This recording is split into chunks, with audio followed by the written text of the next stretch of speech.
Cube Radio.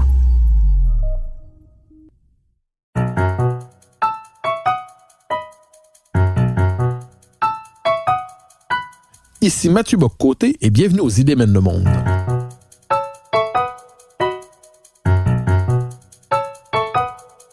À travers le regard des intellectuels québécois et européens, nous cherchons à comprendre les grands débats qui façonnent notre époque.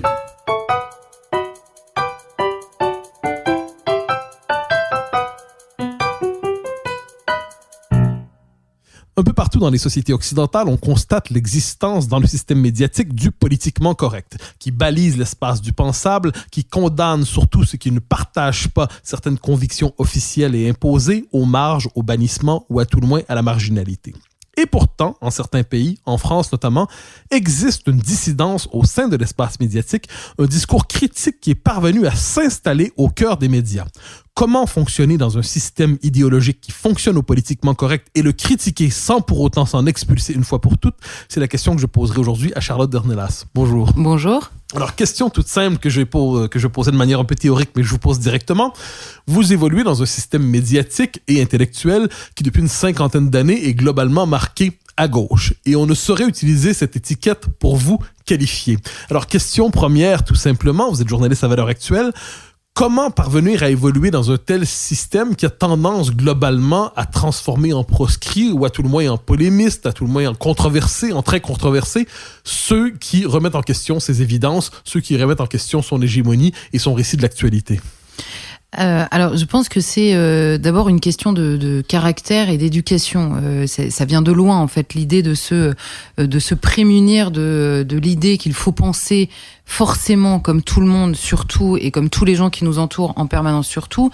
Ça s'appelle l'esprit critique. C'est quelque chose qui était extrêmement reconnu, cultivé, enseigné et développé chez les enfants pendant très longtemps, qui s'est affaibli à mesure que le niveau intellectuel général s'est affaibli, à mesure que l'école a renoncé à toute exigence sur le terrain de l'apprentissage qu'elle transmettait aux enfants.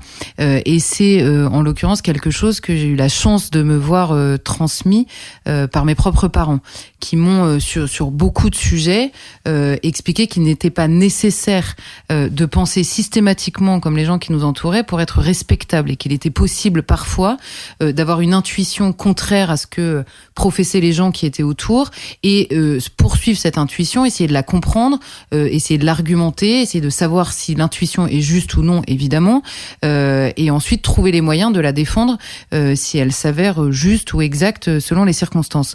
Donc, donc d'abord, c'est effectivement un état d'esprit qui a été cultivé pendant de longues années. Et puis après, quand j'ai commencé à faire ce métier, je crois qu'il y a deux questions en fait dans votre question. Il y a d'abord la question de savoir est-ce qu'il est pertinent de se revendiquer de gauche ou de droite aujourd'hui dans ce pays. Moi, je pense que le clivage historiquement, philosophiquement est pertinent, et c'est pour ça que j'assume volontiers, ou je revendique même, de m'inscrire à droite dans l'échiquier politique. C'est-à-dire que ça n'est pas du tout géographique, encore moins ces dernières années, parce qu'il y a beaucoup de gens qui étaient à droite et qui n'étaient pas réellement de droite, et beaucoup de gens qui étaient placés à droite et qui ne se revendiquaient pas du tout de droite, et que, en effet, dans le débat public, il y avait les gens de gauche qui étaient les gens respectables, et tout ce qu'on ne voulait pas entendre ou laisser parler était classé à droite, droite dure, droite. Je vous laisserai aller sur ce terrain-là, vous le faites parfaitement. Mais simplement, philosophiquement, si on remonte en tout cas en France, alors évidemment pendant la Révolution française, la distinction entre gauche et droite se fait au moment de voter la mort du roi. On pourrait remonter jusque-là, mais je crois que ça se fait sur une idée maîtresse aujourd'hui. Cette distinction entre gauche et droite, c'est la question de l'héritage. Est-ce que nous sommes, oui ou non, est-ce que nous avons l'humilité, entre guillemets, de nous reconnaître héritiers d'une histoire, d'une culture, d'un pays dans lequel nous sommes les maillons d'une chaîne le plus respectueux possible de ce qui nous a été transmis, avec la volonté de le transmettre aux générations futures? En clair, est-ce que nous acceptons de voir que la France nous a précédés et que nous aimerions qu'elle puisse nous survivre? Je pense que c'est vraiment un marqueur aujourd'hui de droite. Et à l'inverse, la gauche est très constructiviste, on pourrait dire, c'est-à-dire que rien de ce qui nous a été donné n'est à la hauteur de ce que nous allons pouvoir faire, ni de ce pays, ni du monde entier, ni même de l'homme et de la femme, puisque désormais il faut la citer à chaque fois qu'on cite l'homme. Donc c'est vraiment cette distinction que j'assume absolument. Maintenant, comment est-ce qu'on fait du coup pour se revendiquer de droite en ayant assumé ça précédemment dans un monde qui en tout cas se revendique clairement de gauche et assume des idées très progressistes. Je crois que pendant très longtemps, il a été impossible de le faire, non pas tellement par censure, mais par autocensure, par culpabilisation permanente. Il était impossible d'être quelqu'un de fréquentable, de respectable, si on était classé à droite par les opposants. À partir du moment où on sait pourquoi on se revendique, et non pas, moi je me laisse pas classer à droite, je me revendique de droite pour les raisons que je viens d'évoquer, et par conséquent, je sais exactement pourquoi je pense que je pense. Je sais que c'est respectable parce que avec mon intelligence, j'ai essayé de construire aussi ma pensée, de l'argumenter, de la consolider. Et je sais qu'aujourd'hui, je peux me regarder dans une glace avec ce que je défends. Donc par conséquent, si je peux me regarder moi dans une glace, je peux l'assumer devant d'autres gens, essayer de leur expliquer. Et ensuite, en face, il y a soit des gens de bonne volonté qui écoutent ce que j'ai à dire et qui sont capables de comprendre au minimum la cohérence de l'argumentation que j'essaie de mettre en place, ou alors des gens d'une absolue mauvaise foi qui décideront de me coller toutes les étiquettes les plus infamantes sur le front. Et j'ai décidé de pas trop m'en occuper.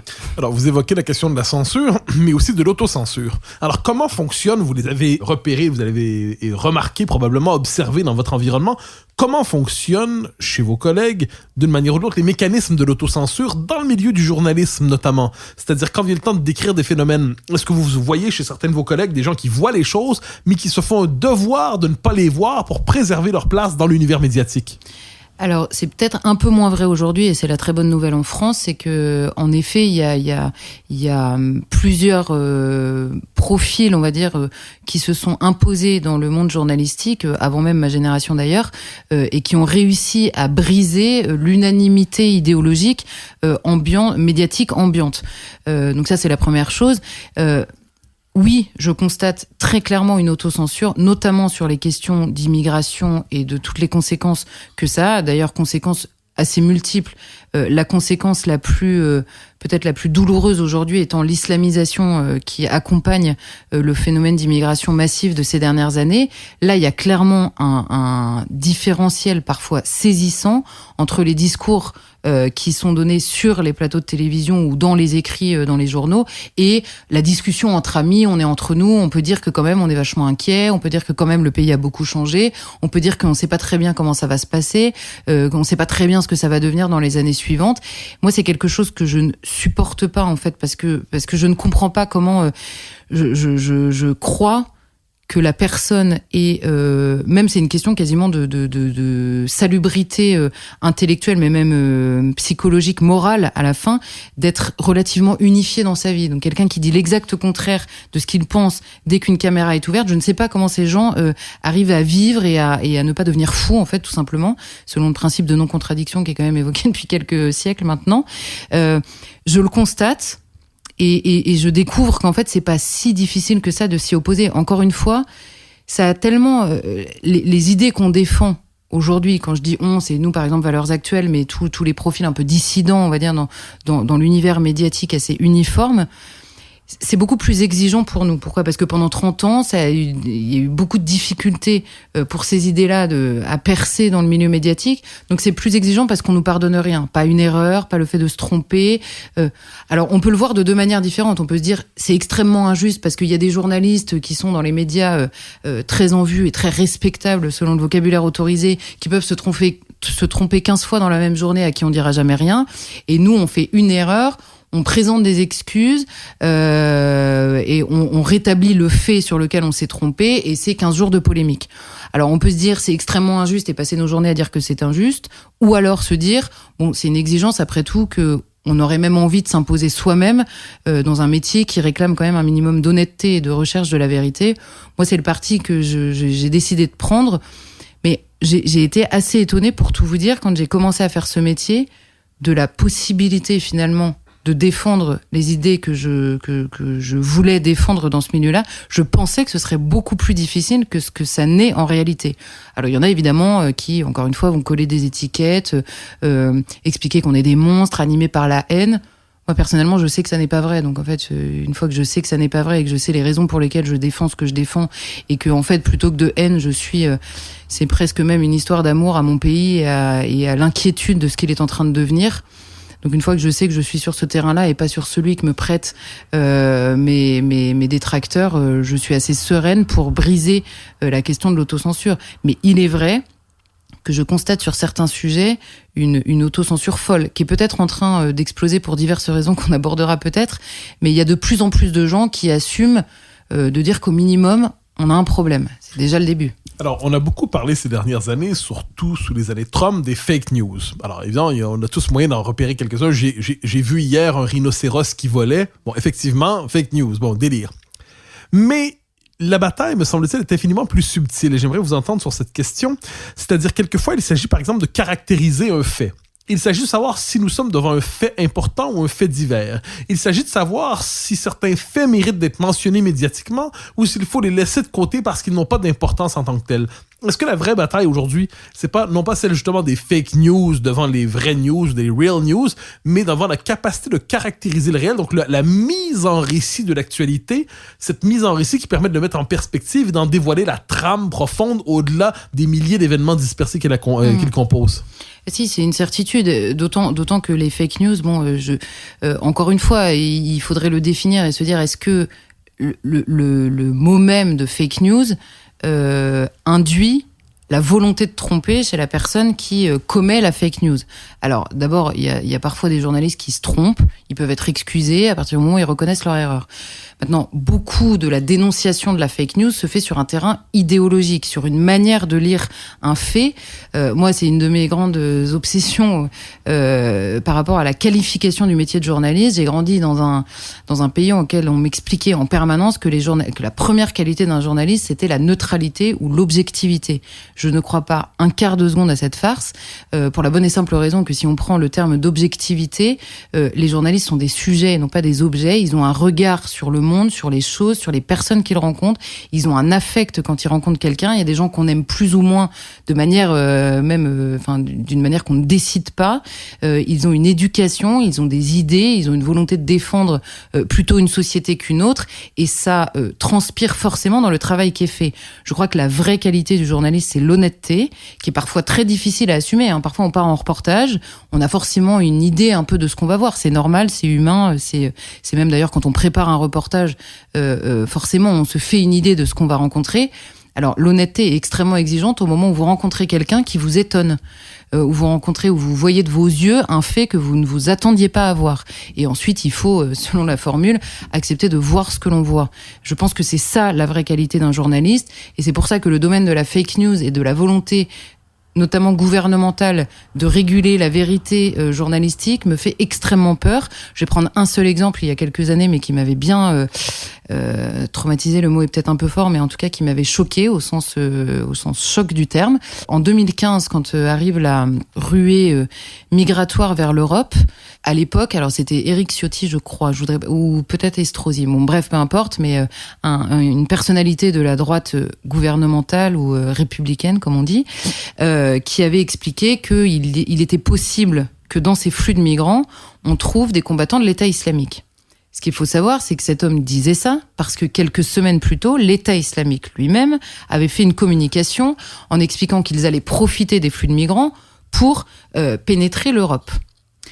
Et à ce moment-là, France Info, pour ne pas le nommer, fait un papier en disant « Des terroristes parmi les migrants, point d'interrogation, un fantasme de l'extrême droite ». Là, on avait tous les mots-clés, c'était magnifique, très bien.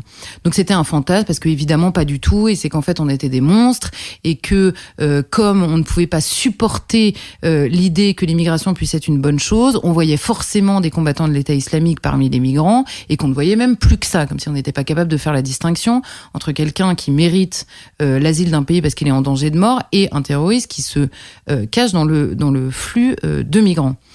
Quelques mois plus tard, survient l'attentat du Bataclan.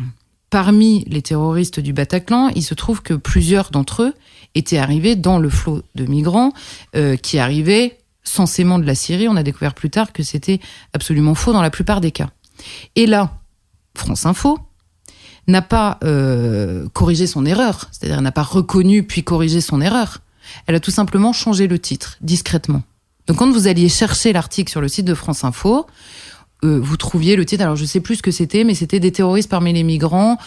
Pourquoi cette idée pourrait être prise au sérieux ou... Voilà. Donc ils avaient changé le titre extrêmement discrètement, après avoir jeté l'opprobre sur tous les gens qui s'inquiétaient légitimement d'une promesse que l'État islamique avait fait lui-même. Donc ça, est-ce que c'est une fake news ou pas ? Ça n'a jamais été considéré comme tel, évidemment. Pourtant, ça pouvait en être une. Le problème, c'est quand vous allez sur la lecture idéologique des faits pour qualifier une fake news ou pas, vous refusez même le débat en fait d'idées à partir des faits. Et comme on a déjà du mal à s'entendre sur les faits ou sur les chiffres, c'est compliqué. Maintenant, pour en revenir à votre question... Oui, alors, mais je reviens sur cette question sur un autre angle. 2019, en France toujours, je donne les événements de mémoire, mais je crois que c'est à peu près exact. Julia, une jeune femme trans, se fait agresser dans la rue par manifestement, ce sont des gens qui ont tous le drapeau algérien d'une manière ou de l'autre de mémoire. Elle se fait agresser, il y a une dimension culturelle à l'agression, manifestement. Lorsque c'est raconté, dans la plupart des médias, on ne nomme jamais la présence des drapeaux algériens. Donc, on décide de neutraliser complètement, d'occulter complètement, d'oblitérer la dimension culturelle de l'agression. Parce que, manifestement, elle se serait retrouvée dans un autre groupe d'une autre, je sais pas, la Manif pour tous, aussi conservateur socialement soit-il, il n'y aurait pas eu d'agression. Est-ce que dans le fait de ne pas mentionner la présence du drapeau dans les circonstances, est-ce que c'est pas aussi une forme de fake news par oblitération de la réalité? C'est évidemment la fake news par omission, on pourrait l'appeler comme ça, mais par volonté d'omission, c'est très clair. Et là, ça s'inscrit, votre exemple est parfait pour illustrer l'idée que on va analyser les faits à l'aune de son idéologie sans la moindre volonté d'honnêteté. En l'occurrence, dans la manière dont on présente les faits, il se trouve que depuis 2013 et le débat sur le mariage pour tous en France, on a voulu expliquer qu'un débat intellectuel sans insulte relevait déjà, pour les opposants au mariage pour tous, de l'homophobie, et que l'homophobie, donc de l'homophobie supposée des gens qui s'opposaient à ce projet de loi, entraînait les coups. Et on n'a pas voulu voir que ce n'étaient évidemment pas les mêmes personnes qui discutaient d'un projet de loi et qui finissaient par tabasser quelqu'un dans la rue, en l'occurrence cette jeune Julia, personne transgenre, tabassée parce qu'elle était transgenre au milieu d'une manif. Donc effectivement, ça n'est pas noté. C'est vrai sur la question des homosexuels qui se font tabasser en France. C'est vrai sur la question de l'antisémitisme, les juifs qui sont chassés de leur quartier, qui sont parfois agressés et même tués dans ce pays. Et évidemment, on ne s'intéresse à la victime que pour alimenter l'idée qu'il y a de la haine en France, sans jamais identifier le bourreau qui parfois a changé de visage au fil des années, en l'occurrence dans ce pays. Donc oui, il y a une claire volonté de cacher une partie de la réalité, en l'occurrence dans l'exemple que vous donnez, et c'est souvent... en fait, quand il y a des agressions dans ce pays, on s'intéresse beaucoup à la victime et parfois au bourreau. Ça dépend comment est le bourreau, ça dépend comment est la victime. Et il y a en effet toute cette partie des minorités, ce qu'on a appelé les minorités, qui ne peuvent pas idéologiquement faire partie des bourreaux. Ils ne peuvent pas faire partie des agresseurs. Donc on ne va pas les citer, on ne va pas les donner. Mais là, on rejoint un peu cette idée. Alors j'ai l'air de basculer sur un autre sujet, mais ça me semble participer complètement de la même idéologie. Christiane Taubira qui vote une loi en France. Alors là, c'est une autre loi, du coup, une loi pour reconnaître l'horreur de l'esclavage et la participation de la France dans l'esclavage, et qui explique, en le formalisant, c'était dans une interview donnée à l'Express, qu'elle ne veut pas mentionner la traite arabo-musulmane parce qu'il ne faut pas faire peser ce poids sur les épaules des jeunes Arabes qui vivent en France et qui trouveraient ça trop lourd à porter. Alors, les jeunes Français d'origine française, appelons-les comme ça, alors eux, par contre, il n'y a pas de problème. Le poids, là, et puis on en rajoute tous les ans, et puis on refait une loi pour expliquer combien ils doivent avoir honte de ce qu'ils sont. Les autres, on va les épargner. Donc, c'est vraiment cette idéologie qui fait qu'en fait, la France a tout à se faire pardonner, et toutes les minorités qui la composent, dans la mesure où elles sont des minorités qui, dans leur identité particulière, s'opposent à ce qu'est l'identité de la France à travers les siècles, alors eux, ils ont toutes les raisons d'être défendus ou alors, en effet, occultés quand il y a un fait divers. Mais il y a une autre chose, même dans la lecture, dans votre question initiale, c'est de savoir quand est-ce qu'un fait divers devient un fait de société. Voilà. Et quand est-ce qu'un fait divers devient... Moi, je suis parfois fascinée des heures qu'on passe dans les médias à discourir et à débattre sur des faits divers qui sont des faits divers. Des choses absolument abominables qui arrivent. Un homme qui rentre par hasard dans une famille, puis il se trouve qu'il y a l'enfant, je prends un fait divers imaginé exprès, mais et qui le tue et qui s'en va et qui en fait ne vole rien. Et puis voilà. Donc là, on va y passer 2 heures en se disant qu'est-ce que ça signifie. Et en fait, parfois, les faits divers ne signifient rien d'autre que l'horreur de la personne qui commet l'agression, le meurtre ou l'assassinat. Parfois, ça ne signifie rien d'autre que la criminalité, on va dire, ordinaire dans une société. Le mal traverse les sociétés et les hommes, et il arrive donc qu'il y ait de vrais faits divers. On est capable de s'attarder des heures là-dessus et de ne pas voir que certains faits divers, vous parliez de l'agression faite à cette jeune fille transgenre et donc de l'homophobie pour le coup réelle, c'est-à-dire l'homophobie physique, agressive, les agressions envers les personnes homosexuelles ou transgenres en l'occurrence, qui se passent dans certains quartiers. Je conseille pas en effet à 2 homosexuels d'aller se balader dans certains quartiers de la Seine-Saint-Denis, pour ne citer que cette banlieue-là.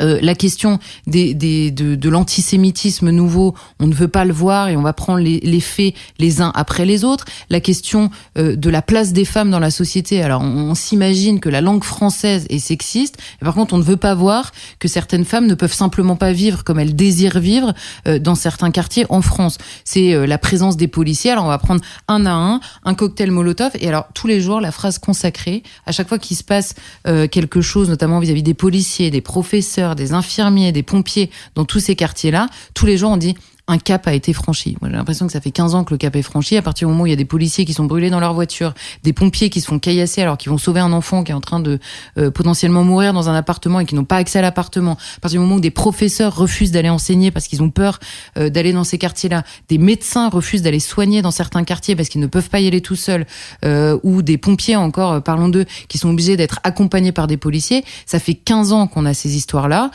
La petite chose qui change depuis quelque temps, c'est que nous sommes obligés désormais de considérer certains de ces faits divers comme des faits de société, parce que l'apparition de la vidéo a un tout petit peu changé les choses. Et que maintenant, quand on a les images sous les yeux, on ne peut plus dire à la personne, oui d'accord, vos témoignages, ils sont triés sur le volet, vous comprenez, vous avez bien voulu retenir de ces banlieues ce que vous avez voulu retenir.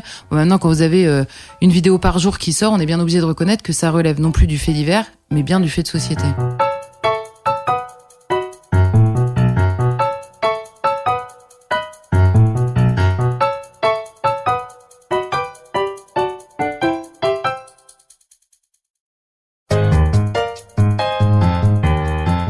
Vous évoquez justement le rôle des réseaux sociaux, des nouveaux médias, du fait que nous sommes par ailleurs toujours filmés d'une manière ou de l'autre aujourd'hui. Est-ce qu'on peut dire que les réseaux sociaux, dont on dit grand mal par ailleurs, souvent avec raison, n'ont pas contribué aussi à faire éclater un récit médiatique entendu obligatoire et non seulement permet à des opinions normalement bannies de se faire entendre dans l'espace public, mais surtout à certains faits, des faits de surgir dans le récit médiatique parce qu'auparavant, ils étaient laissés de côté. C'est une certitude. D'abord parce que les réseaux sociaux sont d'abord un outil. Alors, un outil qui est parfois extrêmement mal utilisé, qui permet toutes sortes de débordements, de déferlements, parfois de haine, mais aussi parfois de remerciements. On ne parle jamais de ceux qui se servent des réseaux sociaux pour remercier, pour encourager. Ils existent aussi. Ça, c'est une certitude. Après, ça mène, et ce serait un autre débat. Et vous disiez, les réseaux sociaux et le fait qu'on soit filmé en permanence, ça amène aussi cette idée d'une société de surveillance de tous par tous qui est extrêmement, moi qui me terrifie clairement, mais c'est encore un autre sujet beaucoup plus large que celui dont on parle. Mais il est absolument certain que les réseaux sociaux ces derniers temps ont libéré la parole, puisque c'est désormais une expression consacrée, mais il y a certaines libérations de parole qui étaient interdites. Il y en a qui étaient louées absolument, il y en a d'autres qu'il était absolument impossible de reconnaître et de voir émerger. Et les réseaux sociaux, par le fait du nombre aussi, c'est-à-dire que à partir d'un moment où un fait est relayé par énormément de personnes, puisque notamment, je pense notamment à Twitter, parce que ça a joué un gros rôle, notamment dans le monde médiatique et politique, où les politiques passent leur temps à communiquer par le biais des réseaux sociaux, les journalistes à s'informer, même parfois les uns les autres, par le biais des réseaux sociaux, parce que un homme politique qui autrefois appelait une dizaine de journalistes pour faire passer une information, aujourd'hui, il envoie un tweet et les journalistes se débrouillent. Donc c'est un réseau social sur lequel l'information circulait, sauf qu'il n'était plus maître seul de l'information qui y circulait. Donc oui, il y a plein d'informations qui ont émergé par les réseaux sociaux, beaucoup encore une fois, de vidéos, d'informations, d'une information qui était un entrefilet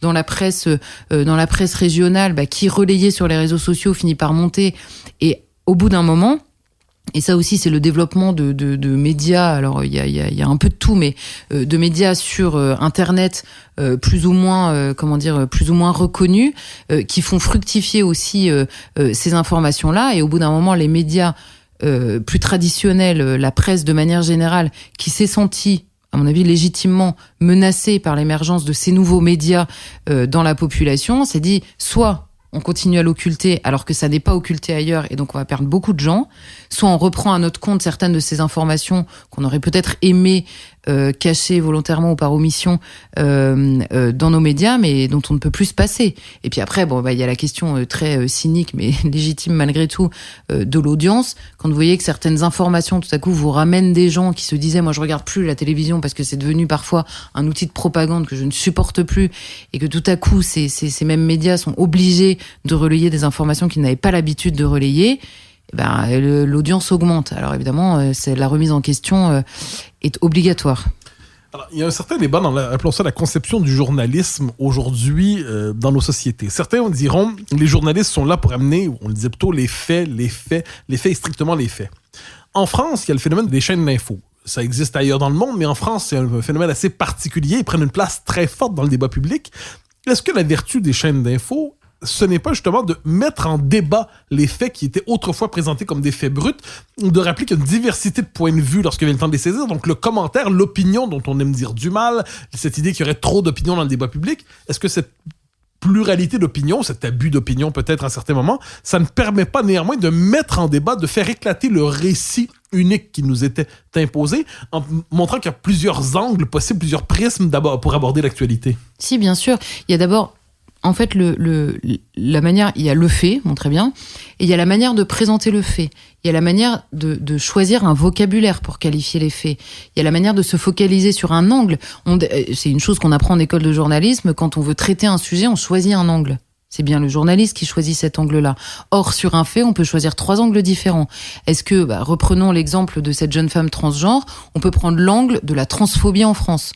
Donc, la transphobie en France, encore une jeune femme transgenre agressée à la sortie du métro. On peut prendre l'angle de l'agresseur. Qui a agressé? Qui est aujourd'hui transphobe au point d'aller taper sur une jeune femme parce qu'elle est transgenre? On peut prendre l'angle de la manifestation, parce que c'était une manifestation effectivement de ressortissants algériens en France pour des histoires internes, de politique intérieure algérienne. On peut prendre cet angle-là et ne pas voir cette agression qui a eu lieu. Donc il y a plusieurs angles. Aucun de ces angles n'est complètement faux, mais on comprend bien que le choix de l'angle et le choix parfois aussi d'un angle restreint change complètement la nature des faits. Donc en effet, mettre ces faits-là ensuite en débat sur la manière de lire le fait, c'est extrêmement important. Et puis en plus en France, moi ça me fait toujours un peu rire quand on explique que les chaînes d'infos, c'est la foire d'empoigne et c'est la guerre des opinions. Il faut n'avoir jamais participé à aucun dîner familial français pour s'étonner de l'existence de ces débats permanents sur les chaînes d'infos. C'est l'histoire de notre vie en France. On passe notre temps à discuter à la fois des faits, de ce qu'on a vu, de ce qu'on a entendu, et de un tel qui a dit ça et un autre qui a réagi, etc.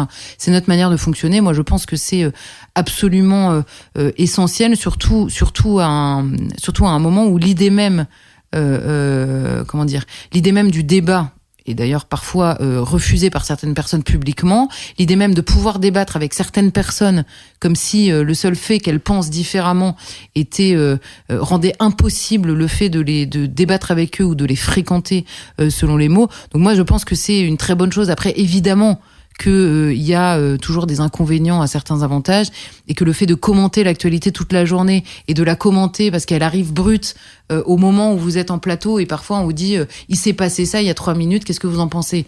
Bon, parfois, on a besoin de savoir exactement ce qui s'est passé, d'y réfléchir, et parfois, dans la spontanéité, on va dire, obligatoire des chaînes d'infos en continu, rend l'analyse plus ou moins pertinente, rend la possibilité de se tromper beaucoup plus grande. C'est vrai aussi.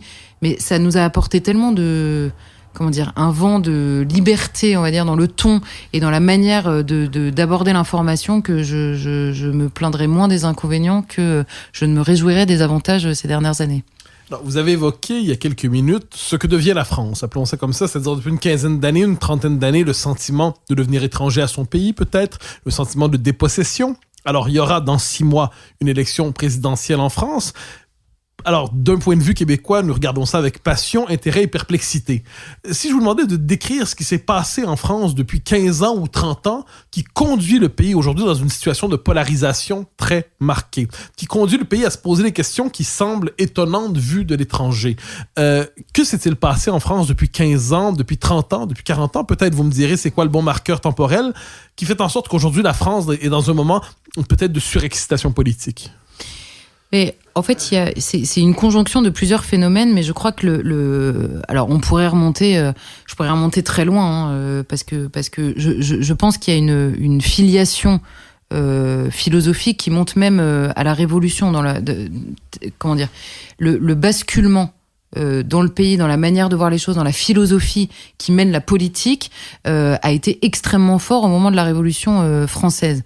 Maintenant, je pense qu'il y a des enjeux infiniment plus récents, évidemment, dans la manière dont ce pays a basculé, et surtout dans le seul fait qu'on puisse aujourd'hui, très légitimement, se poser la question de la poursuite de l'aventure française, parce que c'est évidemment, et là, en l'occurrence, je vais prendre évidemment l'exemple d'Éric Zemmour, il pose cette question-là en ces termes-là, et en 3 semaines, il prend 17% dans la population française. Donc cette inquiétude, même si on ne la partage pas, on est obligé de reconnaître qu'elle est partagée par beaucoup de gens qui ne peuvent pas être tous fous. Donc il y a bien au minimum cette idée que oui, la France... Alors certains s'en réjouissent d'ailleurs, ça me fait toujours rire, parce que pendant... moi, quand j'étais petite, on me disait mais quoi ? Mais non, mais ça ne va jamais rien changer quand on abordait la question de l'immigration, ça ne changera jamais rien, vous inquiétez pas, la France est quand même un pays tellement vieux que ça ne peut pas changer, ça va s'adapter, enfin, l'immigration va s'adapter et rien ne changera, arrêtez de vous inquiéter. Et puis maintenant, on nous dit bah oui, ça change et alors c'est vachement bien. Bon du coup, il faut choisir en fait. Et il y a certaines personnes qui se réjouissent que la France puisse devenir complètement autre chose que ce qu'elle a toujours été, et il y en a d'autres qui s'en inquiètent. Je fais partie des gens qui s'en inquiètent pour diverses raisons. D'abord parce que je pense que moi j'ai toujours un exemple. Il y a un Français très récemment, un jeune Français qui est mort au combat au Mali, et son père, cette phrase m'a beaucoup marqué, mais son père qui était interrogé disait il était toujours inquiet quand il partait sur le terrain ou en opération extérieure, et son fils lui disait mais c'est pour la France papa. Et donc oui, il disait à son père oui, je suis prêt à prendre le risque de mourir, mais c'est pour la France papa. J'avais l'impression que cette phrase était hors du temps en fait, qu'elle était étonnante, qu'il était étonnant de l'entendre maintenant. Alors évidemment les militaires pourraient bondir s'ils m'écoutaient aujourd'hui, parce qu'ils ont tous cette idée-là. Évidemment quand ils partent au combat, maintenant les policiers peuvent l'avoir aussi, il y a beaucoup de métiers malheureusement qui peuvent l'avoir aussi aujourd'hui en France. Mais cette idée que tellement de personnes, et même de jeunes personnes, par le seul fait d'aimer ce pays, d'aimer ce qu'ils avaient reçu de ce pays, étaient prêts à lui donner sa vie, ça ne veut pas rien dire dans l'histoire d'un pays en fait. Et moi c'est vrai que ça m'obsède, je me dis mais on peut pas aujourd'hui lâcher le combat en se disant après tout ces gens-là sont morts, mais la France a fait son temps. Alors arrivera ce qu'il arrivera, mais en tout cas je m'en voudrais de ne pas m'être battue pour que la France continue à vivre, et continue à vivre en conservant ce qui a fait d'elle un phare pour beaucoup de gens. C'est-à-dire, il suffit de voyager dans le monde pour voir les lumières qui s'allument dans les yeux des gens quand on parle de la France, pour retrouver instantanément la fierté, une fierté en plus extrêmement humble, on n'y peut rien, d'être né ici, mais voilà, on a un pays absolument magnifique, et cette idée peut être poursuivie. Alors qu'est-ce qui s'est passé ? Je reprends, j'ai un peu tardé à répondre à votre question, mais qu'est-ce qui s'est passé ? C'est une conjonction entre la culpabilité absolue. En fait, je pense que il y a un gros basculement à la fin de la Seconde Guerre mondiale. Pourquoi ? Parce que d'un côté, il y a une fatigue énorme des Français eux-mêmes après la Première Guerre mondiale, qui a été une hécatombe abominable, puis la Seconde Guerre mondiale, où on se dit mais finalement donner sa vie à ce point-là pour son pays, est-ce que ça a un sens? C'est une question qui se pose. Ensuite, il y a la question, et après la Seconde Guerre mondiale, c'est extrêmement saisissant dans tout le mouvement qui mène à mai 68, où on se dit finalement, on va jouir individuellement des plaisirs de nos vies, on va choisir les uns les autres, plutôt que de s'attacher à une idée qui nous dépasse et qui nous fait mourir dans la plupart des cas. Cette idée est très présente après la guerre en France. Et puis après, la question de la culpabilité, quand on découvre l'ampleur de l'horreur qui a été commise pendant la Seconde Guerre mondiale, il y a certains intellectuels de gauche, Sartre pour ne pas le nommer, mais et plusieurs derrière tout ce qu'on a appelé la French Theory derrière, qui s'est développée énormément à ce moment-là, qui est partie aux États-Unis et qui nous revient en plein dans la figure, mais qui était malheureusement française initialement. Cette idée que l'horreur a été permise par l'attachement à la nation, ce qui est complètement absurde en plus parce que le nazisme avait deux attachements, la race, ce qui en France n'a aucun sens, en tout cas n'est pas attaché à la nation, ne l'a jamais été dans l'histoire de France. Et la deuxième chose, c'est que le nazisme n'était absolument pas nationaliste, il était complètement impérial. Il ne rêvait qu'à l'Europe et absolument pas à l'idée de nation, si ce n'est d'une nation immense qui aurait la taille de l'Europe. Donc il y a une confusion en plus à la fois des concepts et des enjeux politiques qui m'étonne toujours, honnêtement, très honnêtement, qui m'étonne, mais par contre qui a été extrêmement efficace sur le terrain politique, puisque cette idée de la culpabilisation, c'est-à-dire que si vous réduisez toute idée d'attachement, du coup, à la nation, ou à la poursuite de l'identité d'un pays au nazisme, qui veut y aller? Personne, évidemment. Qui veut assumer de se faire traiter de près ou de loin de sympathie avec le nazisme? Évidemment, personne. Et cette culpabilité, elle a été extrêmement présente pendant, jusque très récemment, d'ailleurs, certains continuent cette idée-là. Et moi, je crois qu'au bout d'un moment, quand on est suffisamment inquiet pour son pays, pour aller affronter les gens qui disent ça en disant « Vous ne pouvez pas sérieusement croire que nous ayons une haine aussi présente au cœur. Vous savez que c'est faux. » Et la plupart d'entre eux savent que c'est faux. Et il faut, il faut casser, en fait, cet outil dont ils se servent et se resservent sans même savoir, même l'outil, même historiquement, ce dont ils parlent, et réussir à casser ça en disant c'est deux choses extrêmement différentes. Par ailleurs, rétablir aussi l'idée, parce qu'il y a une confusion, on parle souvent de l'émotion qui a envahi complètement le débat. C'est parfaitement vrai, mais je crois que le vrai ressort, c'est que le vrai ressort de l'émotion et du problème de l'émotion dans le débat, c'est que nous sommes désormais, on a l'impression en tout cas, que nous sommes désormais incapables de distinguer une personne des actes qu'elle pose ou des idées qu'elle défend. Quand je me bats contre les idées de quelqu'un, je ne veux aucun mal à la personne qui défend ces idées-là. Est-ce qu'il est permis de me laisser dire ça? Est-ce qu'il est permis de croire en ma sincérité quand je dis ça? Je n'ai jamais souhaité le moindre mal à la personne que j'avais en face de moi et qui je n'étais pas d'accord, parce que je considère vraiment que les actes, les idées et les idées défendues sont différentes de la personne qui, elle, conserve toute sa dignité malgré ou à cause ou avec les idées qu'elle défend. Et j'aimerais, d'ailleurs, à l'inverse, qu'on ait les mêmes intentions à mon égard, ce dont je doute parfois.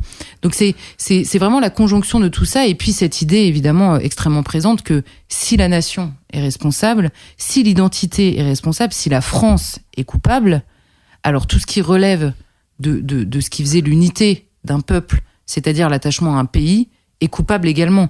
Donc quel est le meilleur moyen de détruire ça? Et ça, c'est toute l'idée qui sous-tend tout ce qu'on a appelé la French Theory, du coup tous ces penseurs intellectuels de gauche, c'est cette idée que pour déconstruire la nation, quel meilleur moyen que de passer par toutes les minorités revendiquées, d'abord reconnues, puis visibilisées, selon le vocabulaire, et pour détruire ça et se dire on va décomposer le pays en somme d'individualités qui vont se reconstituer en communauté, tout pourvu que la communauté nationale n'existe plus. Donc c'est toute la conjonction de tout ça. Et puis après, je pense aussi à d'ailleurs c'est lié évidemment, mais un désarmement spirituel, intellectuel. On a l'impression qu'il y a une fatigue en fait. On n'arrive plus nous-mêmes à savoir ce que l'on veut poursuivre comme aventure. Donc c'est à la fois, et vous ajoutez à ça, c'est-à-dire que vous ajoutez, vous transformez toute cette idéologie, plus exactement, vous collez toute cette idéologie, toute cette philosophie sur le phénomène de l'immigration en se disant, mais merveilleux, on va faire venir des gens qui vont nous enrichir. Alors, c'est tout ce mantra depuis des années et des années. On est les héritiers d'un pays. Encore une fois, c'est une fierté qui baignait d'humilité. Nous sommes des héritiers d'un pays incroyable, avec une culture incroyable, une langue magnifique, une histoire complètement dingue.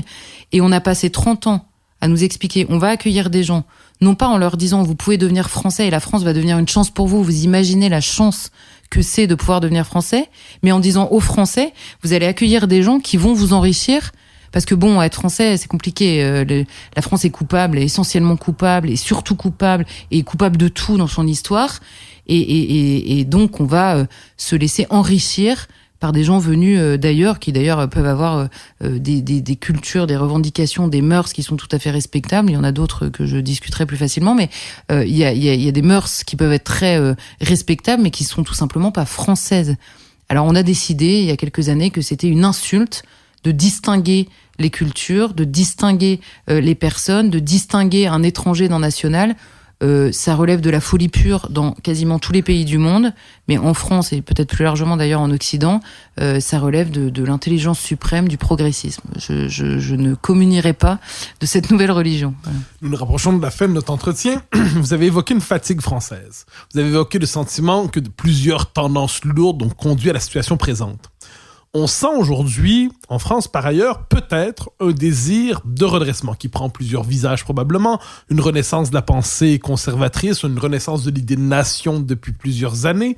Aujourd'hui, une passion autour d'une candidature, la candidature Zemmour, qu'on apprécie ou non, la question n'est pas là, mais qui, pour ceux qui s'y rallient, le font sous le signe de l'optimisme en se disant ça faisait longtemps qu'on n'avait pas espéré une victoire. Ensuite, comme je dis, chacun jugera selon ses préférences. Comment expliquez-vous cette espèce de basculement de la fatigue à l'espérance? Que s'est-il passé pour que cela semble redevenir possible pour ceux qui y croient? Parce que la fatigue, Dieu merci, ne détruit pas l'instinct de survie. Et je pense que c'est vraiment ça la question fondamentale. On peut être épuisé, n'importe quelle mère ou n'importe quel père ou même n'importe quel fils ou fille d'ailleurs le sait. Au moment où il s'agit de survivre, où il s'agit de sauver son enfant, sa mère, ses frères ou ses sœurs, à ce moment-là, on peut être le plus fatigué du monde, l'instinct de survie prend le dessus. Et quand je disais tout à l'heure que la question, et c'est d'ailleurs à mon avis le ressort du succès fulgurant, et tout le monde est obligé de le constater, d'Éric Zemmour dans cette campagne, alors qu'il n'est encore même pas déclaré candidat. Son succès, c'est tout simplement d'avoir commencé l'idée de sa candidature, enfin d'avoir basculé du journaliste au politique, en résumant tout ce qu'il avait défendu comme journaliste puis comme éditorialiste sur le terrain politique, en disant la seule question que je pose, c'est celle de la survie de la France. Et je pense très honnêtement, il y a une fois où il a fait une interview, c'était au tout début de son marathon d'interview pour la promotion de son dernier livre. Il était chez Jean-Jacques Bourdin. Ce jour-là, et il a terminé son interview en disant « Je voudrais dire aux Français que l'enjeu de cette élection, que l'enjeu des années qui nous attendent, c'est simplement de dire « Regardez la culture dont vous avez hérité et par pitié, défendez-la ». Et je pense que cette phrase a sonné comme un électrochoc chez beaucoup de gens en se disant « Mais en fait, c'est vrai que c'est une question qui se pose ». Enfin, moi, je partage en tout cas vraiment à la fois l'inquiétude et la question telle qu'elle est posée. Et il est évident que pour moi, la question de la fatigue, mais la fatigue en plus, elle est multiple, mais elle relève aussi du fait que quand on vous a pas enseigné votre histoire, si ce n'est sous son angle le plus sombre, quand on vous a expliqué que la France était essentiellement coupable et que maintenant était arrivé le temps où elle devait demander pardon, sans jamais vous rappeler toutes les raisons pour lesquelles elle pouvait être fière, à la fois de son histoire, des pages absolument glorieuses, des héros qui ont composé toute sa littérature, son histoire. Enfin, vraiment, quand on vous a jamais rappelé ça, qu'est-ce que vous voulez poursuivre comme aventure, en fait? C'est impossible. Et là, tout à coup, arrive la question de se dire... voilà, vous vivez dans un pays et puis vous savez peut-être plus vraiment qui vous êtes, mais vous savez les paysages, vous savez Parfois, ça passe par des choses absurdes. On a des débats permanents sur le voile. Vous savez la manière dont vous vous reconnaissez dans la manière de vous vêtir. Vous savez la manière dont vous vous reconnaissez dans la manière de partager un repas. Vous avez toutes ces choses extrêmement concrètes qui font un peuple, en fait, qui font des amis, qui font une famille, et donc qui font un peuple. Et ben aujourd'hui, elles apparaissent comme menacées. Elles apparaissent évidemment comme menacées parce que quand il y a des revendications de tous ordres sur toutes ces questions de mœurs et de coutumes dans un pays, vous dites, mais demain, ce pays ressemblera à quoi ? C'est ça la question qui est posée sur le terrain culturel. C'est une question qu'il est absolument légitime de poser. Et je répète d'ailleurs, il y a dans ce pays des gens qui s'en inquiètent et d'autres qui s'en félicitent. Mais tout le monde accepte de reconnaître que le pays change clairement et qu'il est en train de basculer culturellement dans autre chose. Alors certains défendent le multiculturalisme, certains défendent un changement de culture de la France elle-même et certains aimeraient juste que l'on conserve ce qui fait la beauté de la culture française. Charlotte Dornelas, c'était un grand plaisir de vous recevoir au Démène le Monde. Merci. Merci beaucoup à vous.